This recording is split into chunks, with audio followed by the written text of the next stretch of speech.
மீண்டும் தமிழகம் அச்சத்தில் இருக்கிறது. காரணம், மீண்டும் அதிகரிக்கும் கொரோனா நோயாளிகள் எண்ணிக்கை.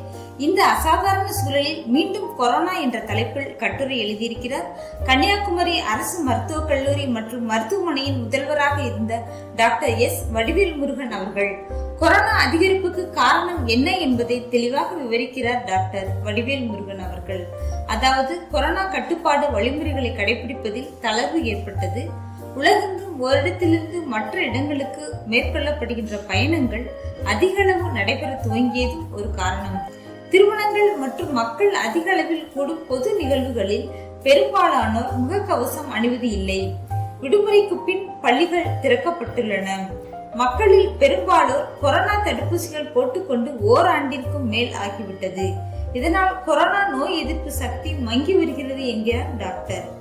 தற்போதைய கொரோனா எத்தன்மையானது, அது எவ்வாறு உருமாற்றம் பெற்றுள்ளது, தொற்றின் வகைகள் என்ன என விவரிக்கும் டாக்டர் வடிவேல் முருகன் அவர்கள் இந்த கொரோனாவிடமிருந்து தற்காத்துக் கொள்ளுதல் எப்படி என விளக்கியுள்ளார். அந்த கருத்துக்களும் யோசனைகளும் மிக மிக முக்கியமானவை. உயிர் வாழ வேண்டும் என நினைக்கும் ஒவ்வொருவரும் இது குறித்து அறிந்திருக்க வேண்டும்.